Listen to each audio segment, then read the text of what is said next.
নবী করিম সাল্লাল্লাহু আলাইহি ওয়াসাল্লাম মক্কার কাফির মুশরিকদেরকে যখন কিয়ামতের কথা বলতেন, কাফির মুশরিকরা তখন নবীজিকে জিজ্ঞেস করত, তারা বলতো মুহাম্মদ, আমরা বলি সাল্লাল্লাহু আলাইহি ওয়াসাল্লাম, তুমি যে কিয়ামতের কথা আমাদেরকে বলো, সেই কিয়ামতের ঘটনা কখন ঘটবে? আল্লাহ তাদের কথা কোরআনুল কারীমের 33 নম্বর সূরা সূরাতুল আহজাবের 63 নম্বর আয়াতে তুলে দিয়েছেন। আল্লাহ তাআলা বলছেন, ইয়াসআলুকান নাসু আনিস সাআ, ও নবী, তারা আপনাকে জিজ্ঞেস করে কিয়ামতের ঘটনা কখন ঘটবে, আপনি তাদেরকে জবাব দেন, কুল ইন্নামা ইলমুহা ইনদাল্লাহ,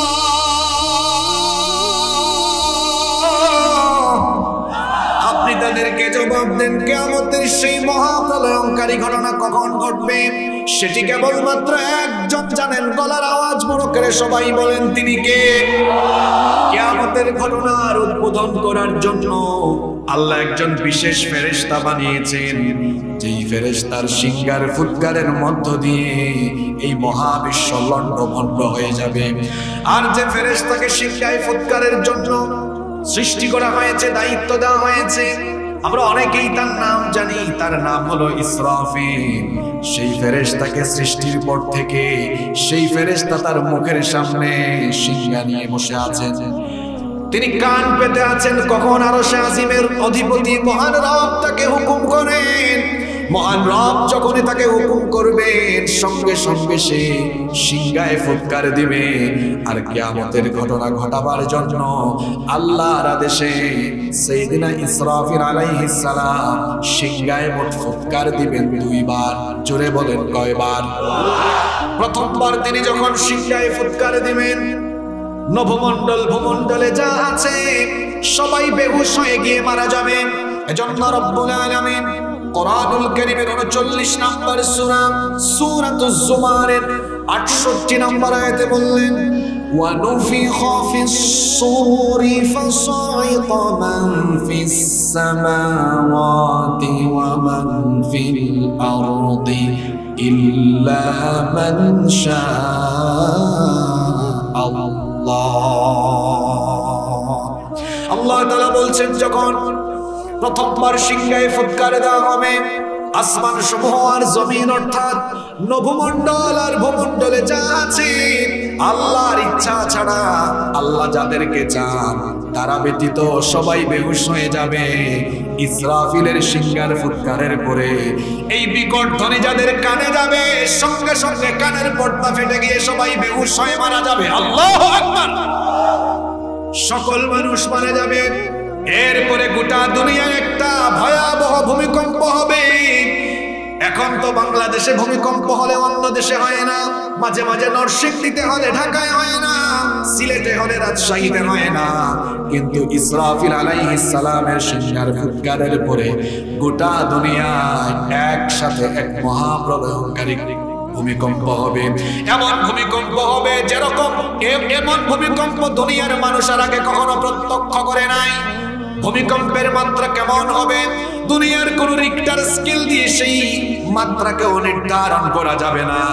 এজন্য আল্লাহ তাআলা কোরআনুল কারীমের 22 নম্বর সূরা সূরাতুল হাজ্জের প্রথম আয়াতে বলেছেন, ইয়া আইয়ুহান নাসুত্তাকু রাব্বাকুম ইন্না যালজালাতাস সাআতি শাইউন আযীম।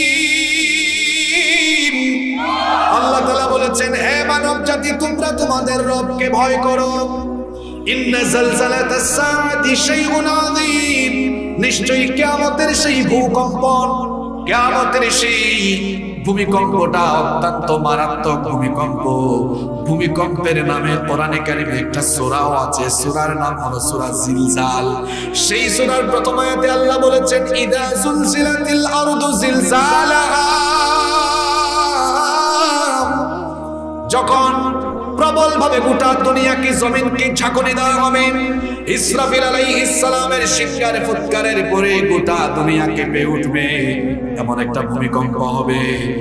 আপনারা জানেন গত বছর তুরস্কে আর সিরিয়াতে এক রাতের ভূমিকম্পে ৬,০০০ বিল্ডিং শেষ। কিয়ামতের সময় যখন ভূমিকম্প হবে, বিশাল বিশাল অট্টালিকা, বিশাল বিশাল টাওয়ার, এগুলো তো থাকবেই না। যে বিরাট বিরাট পর্বতমালা আমরা দেখি, এগুলো সহ জমিনটাকে কিভাবে ধ্বংস করে দেওয়া হবে শোনেন। রব্বুল আলামিন কোরআনুল কারীমের 69 নম্বর সূরা সূরাতুল হাক্কা এর 13 নম্বর আয়াত থেকে বলছেন, ফাইযা নুফিখা ফিস সূরি নাফখাতুন ওয়াহিদা ওয়া হুমিলাতিল আরদু ওয়াল জিবালু ফাদুক্কাতা দাক্কাতান ওয়াহিদা ফায়াউমাইযিন ওয়াকাআতিল ওয়াকিআ। আল্লাহ তাআলা বলছেন, যখন প্রথম সিংহায় ফু দেওয়া হবে তখন অবস্থা এমন হবে, ওয়া হুমিলাতিল আরদু ওয়াল জিবালু ফাদুক্কাতা দাক্কাতান ওয়াহিদা। বিরাট বিরাট পাহাড় পর্বতমালা সহ জমিনকে উপরে তুলে একটা আছাড় দিয়ে সবকিছু শেষ করে ফেলা হবে। আল্লাহু আকবার। যে বিরাট বিরাট পাহাড় আপনারা দেখেন, এত উঁচু উঁচু পাহাড়, এই পাহাড়গুলো একটা সিংহার ফুৎকারের পরে পরিণতি কি হবে? সূরা মুজাম্মিলের 14 নম্বর আয়াতে আল্লাহ বলেছেন, ইয়াউমা তারজুফুল আরদু ওয়াল জিবালু ওয়া কানাতিল জিবালু কাসীবাম মাহিলা। আল্লাহ তাআলা বলছেন ওই পাহাড়গুলোকে বালুর মতো উড়িয়ে দেওয়া হবে। সূরা কারিয়ায় আল্লাহ বলেছেন, ওয়া তাকুনুল জিবালু কালইহনিল মানফুশ। ধুনা তুলার মতো পাহাড়গুলো উড়ে যাবে। গ্রামে গঞ্জে দেখবেন অনেক সময় আছে, তুলা যখন ধুনা হয়, এই দৃশ্য আপনারা অনেকে দেখেছেন, তুলা কিভাবে উড়ে যায়। ইসরাফিলের সিংহার ফুৎকারের পরে ধুনা তুলার মতো পাহাড়গুলো উড়ে যাবে। সাগরের অবস্থা, আসমান জমিনের অবস্থা কি হবে? আল্লাহ তাআলা কোরআনের 82 নম্বর সূরা সূরা ইনফিতারের মধ্যে বলেছেন, ইদাস সামাউন ফাতারাত ওয়া ইদাল কাওয়াকিবুন তাসারাত ওয়া ইদাল বিহারু ফুজ্জিরাত ওয়া ইদাল কুবুরু বু'থিরাত علمت نفس ما قدمت وأخرت। আসমান বিদীর্ণ হয়ে যাবে, আসমান ফেটে যাবে, সূর্য আলোহীন হয়ে যাবে, নক্ষত্রগুলো খসে খসে পড়তে থাকবে, সাগরগুলোকে একাকার করে দেওয়া হবে। অন্য সূরার অন্য আয়াতে বলা হয়েছে, সমুদ্রের মধ্যে আগুন লাগিয়ে দেওয়া হবে। অবস্থা হবে এরকম ভয়াবহ, বিভৎস। আপনারা শুনতেছেন তো? শুধু কিয়ামত দিলে আজকে ভালো হইতো, কারণ কোরআনের 1/3 আলোচনা আছে শুধু এই আখিরাত সংক্রান্ত বিষয়ে। আয়াত বলতে বলতে শেষ করা যাবে। কি বিভৎস পরিস্থিতি! দেখি তো ওয়াজ কতটুকু মনে আছে। কিয়ামতের ঘটনা ঘটাবার জন্য ইসরাফিল আলাইহিস সালামকে আল্লাহ সিংহায় ফুৎকারের জন্য অর্ডার দিবেন। সিংহায় তিনি মোট ফুৎকার দিবেন কয়বার? 2 বার। জোরে বলেন কয়বার?